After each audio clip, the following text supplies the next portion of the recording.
All right, I worked all night, and then I went to St. George and picked this thing up. She's a little dirty from being on the road for 2 hours, but yes, it's true. I like big boats, and I cannot lie. There's proof of it right there. So I was out of my 136 for 3 years, and I got another one. If you're looking for a deal on an Old Town, look this guy up. Centerville, Utah. If you guys around here, he brought this to St. George. All right, nice little early morning cruise for me. So we're gonna get it rigged up. I got stuff scattered all over the place. We're gonna put the transducer on. I'm gonna show you my high-tech transducer mount here, just how easy it is to do a fish finder on these things. So stick around. We're gonna put her in the water. I got CPR training tomorrow, so that I'm not really happy about that, but I can't do anything about it. So one day I can do it, and I'm gonna put her together. I got a 156 amp hour OMU sitting right there, and we're gonna bring her to life right here. I gotta clean it up because yeah, it's a mess. So yeah, we're gonna start out with the transducer. It's easy. It's amazingly easy. All right, I had to start my video over here because my master plan for my transducer mount, which has worked on 3 other Autopilots and 1 PDL. PVC, no worky. They changed them. Somehow they changed them, and I don't know how. I haven't figured it out. But that worked on my 136 and my 120, and it worked on Irvin Johnson's 120 PDL. I don't know why it doesn't work on this one, but I adapted and overcome. That right there will clear the bottom of the tunnel, and this is the down imaging.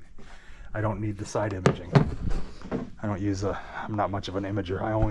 There's only like 1 month out of the year that I even use down imaging. So we're gonna put this on, route that in there, and then I gotta start cleaning her up a little bit. But this is really easy. Just pull these 3, well, I shouldn't say that because the transducer was supposed to be really easy.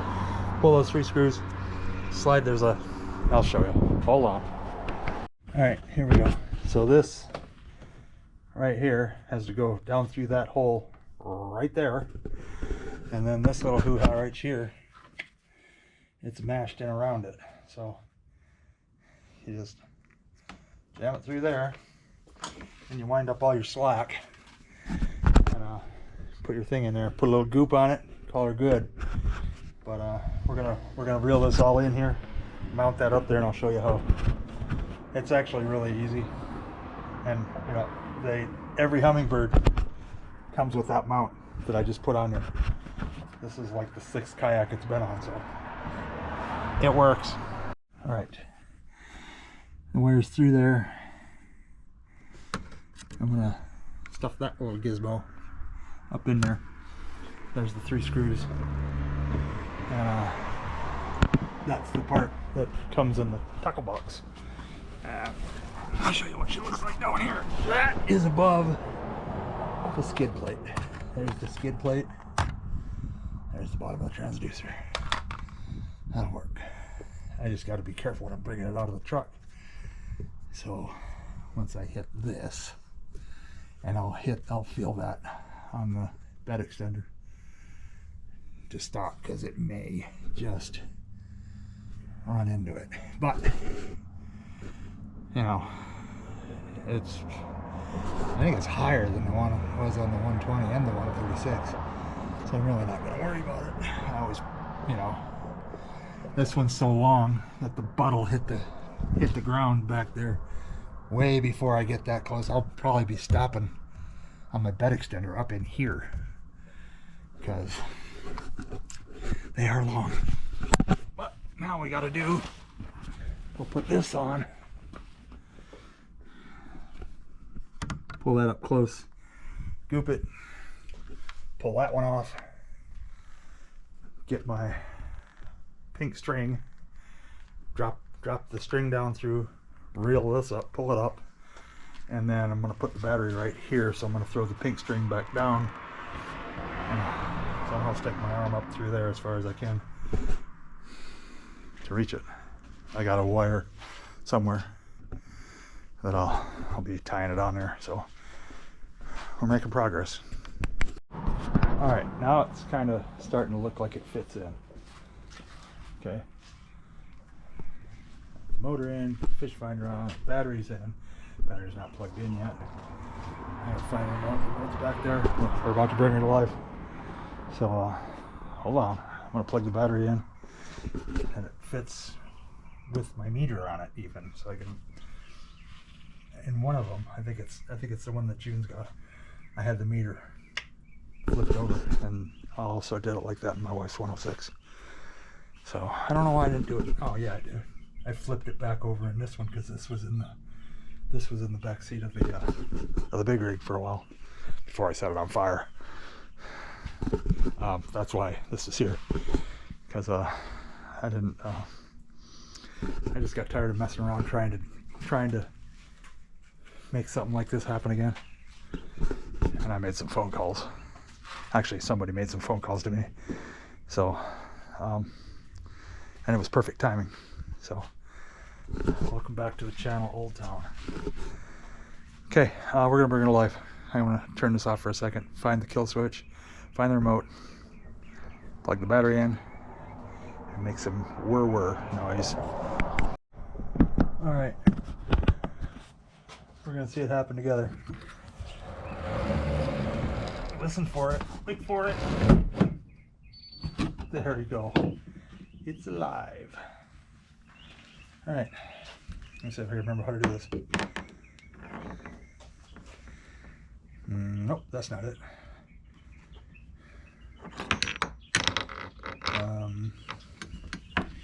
I thought it was that one. Now you turn it on. There you go. Okay. Yep. Here it comes. I really gotta remember how to do this. See, it did the same thing that the 136 did right off the bat. It wasn't seated all the way. So now that it did that, I'm on wheels here, so I gotta lock her back down. See, it came unpaired, or not unpaired, but unconnected when I did that.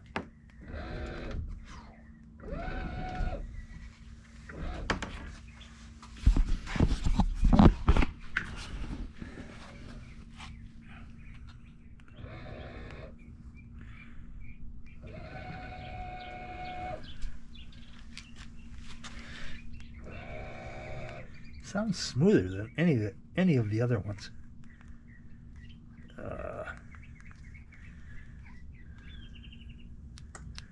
There we go.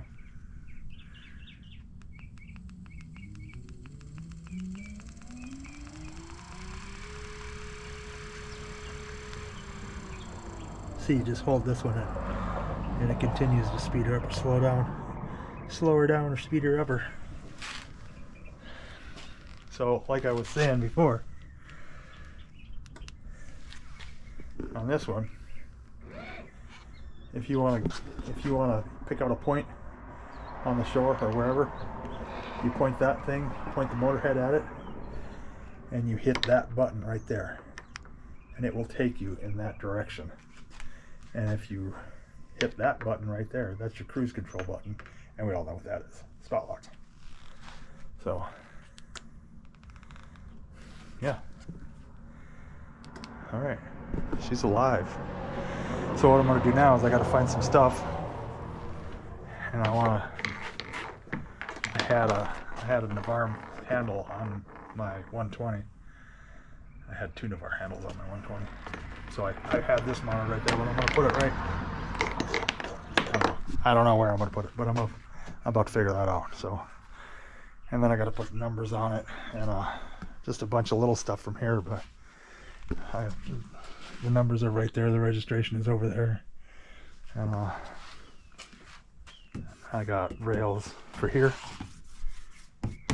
came yesterday, and we're about done. She's going to the water Thursday because I got to go get trained tomorrow. I know, hard to imagine they're gonna train me. CPR training I've only been through like a bazillion times, but anyways. And I got this. I got that on there.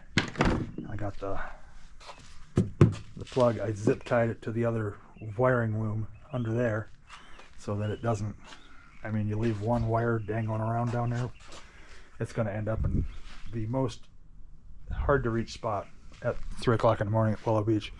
So we just zip tied it because I've got like 3 feet too much wire down there anyways. So I left a big pigtail hanging out and zip tied it to it so I can just plug it right into the Naqua and roll. But we're gonna figure out how we're gonna mount the remote now. All right, we got just a couple more things we're gonna do, and I'm gonna get inside, have a little lunch, and crash out. I gotta put my seat bag on, and I gotta put something else in here, something pretty freaking amazing. So, but we are. I got this here. I don't know that I like it there. I might have to call Nick and get those handles. But I could just ask June if he doesn't like them. Maybe I can talk him out of them. I don't know. Can you take a break and like? All right. 16 by 16 black pack with the short stack. That is pretty cool. It's got 8 tubes on it. I'll never use. I might take these back 2 off just because I can. But that's pretty doggone cool. I gotta kind of figure out a better way to tie it down because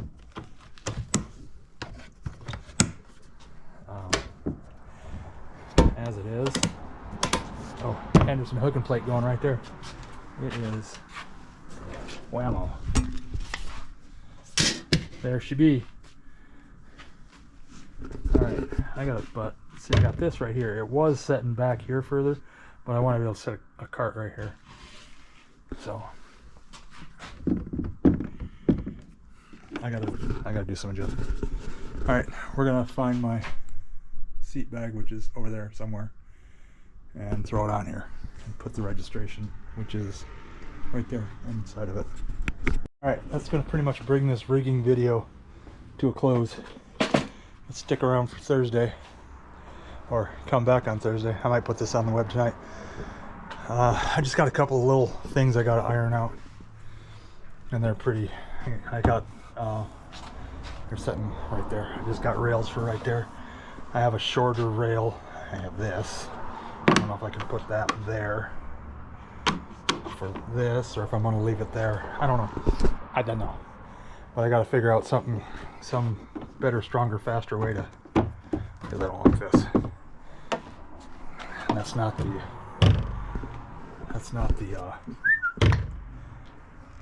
thing. It's the rope, the bungee that it comes with. That is sitting right here. So I got this on, ready to go.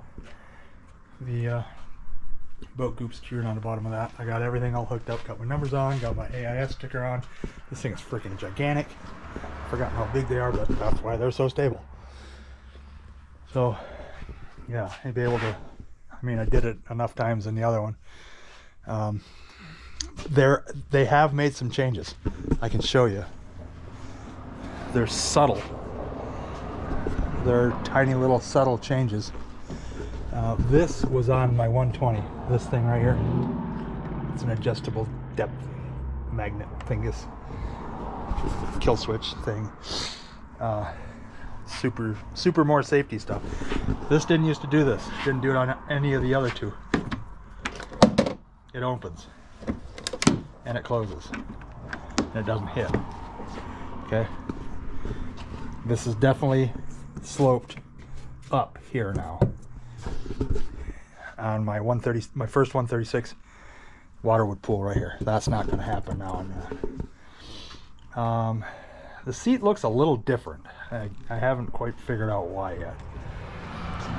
But I just really wish they'd lengthen these rails back to like here. But you know, they're stuck with tournament guys for their catchboards, and my catchboard will not even fit there because it's too big. But like I said, I want to slide this forward. I may not have to. I may just have to shorten this up on each side. But I am going to lose 2 of these tubes, and I'm probably going to take these off because there's a reason I don't like them. I'm very anti-leash for one thing, but they get in just sitting here, opening and closing the crate. The tether tubes, is that what the tether tubes got tangled up in the lid, and if that happens when you're on the water, that's gonna make me go, well, I wish I'd taken those off. But these back here, they're pretty worthless. I don't know why they're there, but they're there. They didn't put anything here, but they put them way back here. But I just asked my buddy June that's got my old 120. I asked him if he's not using these, because I don't think he does. If he'd want to swap, but I gave him the original set with those, so I don't know. Maybe we can talk him out of them. I don't know. If not, I'm just going to call Nick and have him send me another pair of them. But yeah, what is it? Shoot Fish Life in Centerville, Utah. It's on shootfishlife.com, I believe. He's got a fully blown website now. But you know, it's not a rocket ship. It's definitely not a rocket ship. It's going to top out at about 4.3 miles an hour. But but it's going to go a very long ways with that 156 amp hour OMU. I have never seen below 60%, well, 50% on that thing. So that's going to do it for this one. She be rigged, just with the exception of some of the odds and ends. I got to bolt my plate down. I got to put the short rail on the back for the flag. I'll throw my rod holders on here. But I run 2-point mounts. I have aluminum tracks coming. Pacific Yak Angler. Got them coming. Because I'm a trolling guy. You guys that don't know that, well, I do. I'm a troller. So, I did not see that. Oh well, I can fix that. But she all numbered up. She's pretty. Not the same color blue as the big rig. And it actually, big rig kind of dwarfs it. Big rig is longer. No, big rig is 3 inches shorter. It's 3 inches wider. And I think it's heavier. Because I'll tell you what, you take that crate out of this thing and the drive, of course the battery, and it's really light. Words you'll never hear me say about the big rig. It's heavy, but if you know what you're doing, if you know where to put the cart. Oh, I gotta put the keel guard on too. That's what I forgot to do. That's tomorrow. I'll be home early enough to put that on. You know what? I should do that, so it's got time to cure. I'm gonna do that. But all right, Mashy Dude over there in the kayak. Like and subscribe, give it a share, and I'll see you on the water. Willow Beach, Thursday morning.